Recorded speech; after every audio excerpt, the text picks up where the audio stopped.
Creating a comic is a complex process. Just as there are umpteen amazing unproduced movie scripts and projects out there, so too are plenty of unrealized comic pitches. There are Word documents which have been confined to a writer's desktop, books which have never been penciled, books that have been penciled but never got past that point, and revamps that were killed off before the characters could even be resurrected. With that in mind, I'm Will for What Culture, back from destroying the evidence, to bring you 10 unproduced comic book pitches you need to see.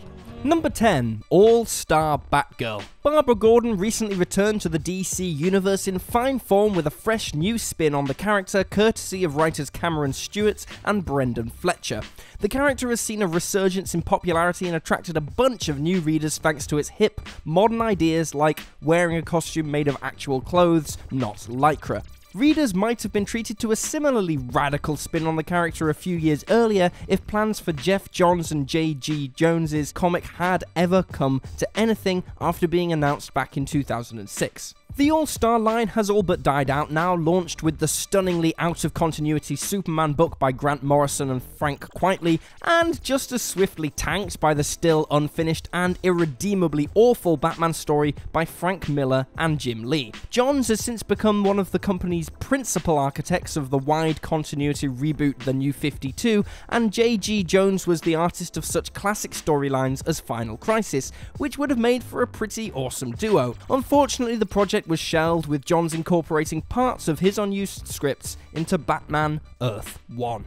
Number 9. Metropolis. The aforementioned Miller crops up repeatedly through the history of Lost comic books. Sometimes that's for the better, but sometimes, like before he was a total nutjob, readers missed out on potential Frank Miller gold. In collaboration with subversive writer and Howard the Duck creator Steve Gerber, he was in line to reboot the entire line of DC's greatest characters. Gerber and Miller's proposal had been sorted a few years prior and would have taken in reboots of DC's trinity of superheroes, Superman, Batman, and Wonder Woman, under an initiative called Metropolis.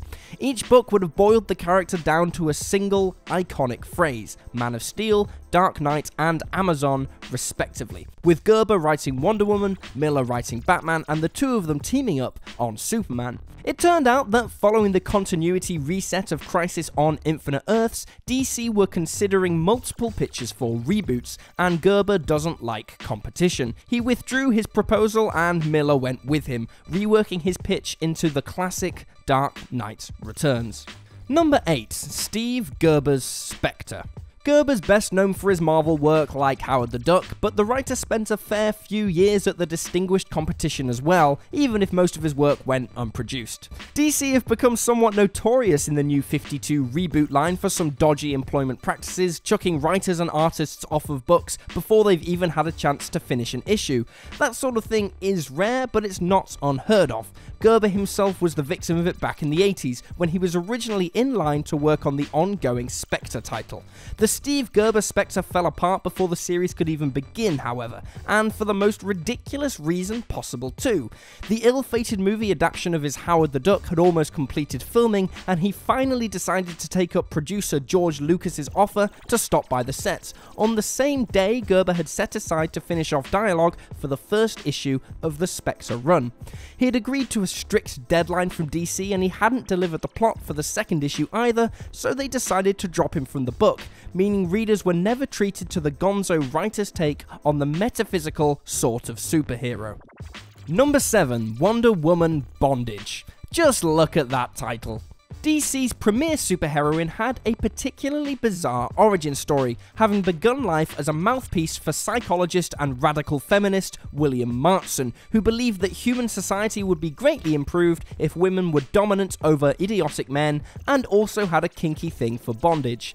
That's why Wonder Woman lives on the Amazon island, entirely populated by women, and why she has that lasso for tying people up, and, wink wink, being tied up herself. Subtextually, at least. Another Frank Miller proposal, it would have returned those themes to the fore in the not-so-subtly titled Wonder Woman Bondage, which never even made it to DC before it was binned.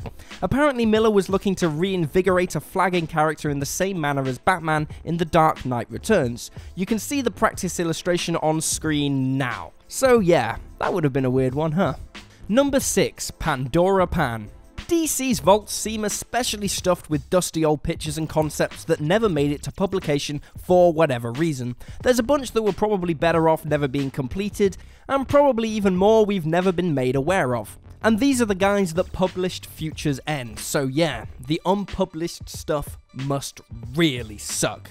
But there are some jewels amongst so much landfill, however, such as Pandora Pan. You know Tomb Raider? Pandora would have had Lara Croft beat by a good decade if she'd actually been given the chance. She debuted in 1987's The Comic Reader 197 and, well, that was about it. Which sucks, because it was such a solid concept, but it never went anywhere. Described in the Comics Reader as the assistant of an archaeologist who unwittingly opens Pandora's box and spends the rest of her time trying to retrieve the evil she's unleashed by doing so. Originally set to debut as a backup strip in the saga of the Swamp Thing, Pan got put on the back burner and then just totally forgotten about. Number 5, The Governator. Yep, that's exactly what you think it is. While he was partially responsible for co-creating most of Marvel's stable of characters from the Avengers to Spider-Man to the X-Men, Stan Lee's work in the twilight years of his career were a little less iconic, to say the least. R.I.P. though, for real man. Total legend all the same. Seemingly concerned with pinning his flag to celebrities, Lee teamed up with such laudable public figures as Pamela Anderson, whose Stripperella character was as terrible as it sounds. Slightly less terrible sounding was Lee's collaboration with former governor of California and action icon Arnold Schwarzenegger for another multimedia franchise based around his chiseled image. The Governator franchise would have consisted of a comic series, a 3D animated film, an animated TV series, and video games, with the comic and cartoons serving as the launching pad for a new character loosely based off Arnie, with a fictionalized Schwarzenegger stepping down from his role as governor of California to become a superhero. It may have been terrible, or it may have been entertainingly terrible, with the Governator apparently due to harken back to Saturday morning cartoons from Arnie's heyday. Except then he got embroiled in that sexual harassment scandal and quickly became less of a hot property. Number 4, Magical Girl Wonder Woman. Here's some wisdom for you: nobody knows what to do with Wonder Woman. While Batman and Superman can always be boiled back down to their essentials with mythical origin stories which have remained the same ever since their debut, Diana has been much more chameleon-like, which actually gives creators a lot of wriggle room in providing different takes on her. Ben Caldwell's looked to be one of the more distinct takes on the character, which is really saying something. A pitch he put together in the early noughties, which DC ended up rejecting for whatever reason, involved a manga-style Wonder Woman in the vein of magical girl shows like Sailor Moon. Appealing to the growing Japanese manga-obsessed market of the time made sense, especially because it was bringing a lot of women into reading comic books, and the magical girl tropes are easily applied to Diana Prince. The art was more interesting than most Western takes on the manga style, but it still wasn't enough to get the project greenlit. Number 3, Big Numbers. Moore has presided over more iconic comic book stories than perhaps any other, having been the one to pen Watchmen, The Killing Joke, V for Vendetta, and countless other oddities and gems throughout his career.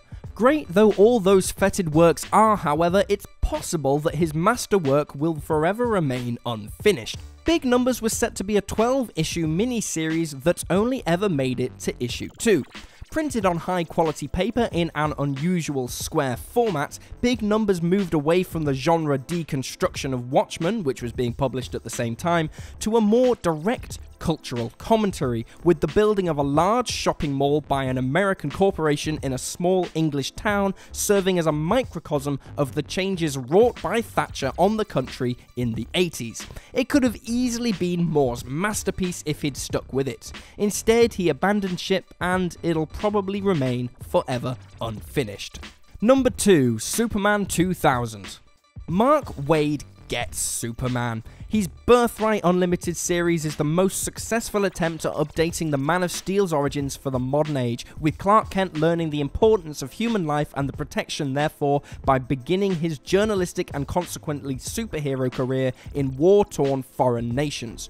Waid then seemed like the perfect person to revitalize Superman in collaboration with other star writers like Grant Morrison and Tom Peyer. That was the dream team put together for the pitch of Superman 2000, a plan to revitalize the Superman franchise for the new millennium. And apparently the reason it was rejected was because Waid was simply too stoked for it. The pitch was actually commissioned by DC, and the group proposal intended to honor each of Superman's various interpretations and to use internal story logic as our launching pad for a reimagined, streamlined 21st century Man of Steel. Waid was so adamant about the proposal that he apparently caused enough friction within DC editorial to be told the pitch would not only be rejected, but he'd never work on Superman ever again. That's what you get for enjoying your job. Now shut up and write more Flash comics. Seriously, he's written like 1,000 Flash comics. Way too many Flash comics. Number 1. Twilight of the Superheroes. Out of any of the pitches on this list, Twilight of the Superheroes is one that's probably the best known, but also the least read. Before Alan Moore got the bright idea to examine superhero comics through the analytical lens of Watchmen, using analogues of famous existing characters, he intended to reconstruct the genre using an actual cast of big cape titles, before DC nixed the idea of, say, Captain Marvel / Shazam being a sexual degenerate. Probably a bit too real to have a beloved celebrity turn out to be a total pervert. Anyway, Moore famously split with DC soon after Watchmen was published, and the series never got past the planning stage, with the pitch later leaking onto the internet, where you can still check it out to this day. So there's that, at the very least. Still, if Watchmen's anything to go by, it probably would have been an iconic and incredible comic if we'd have ever got to see it.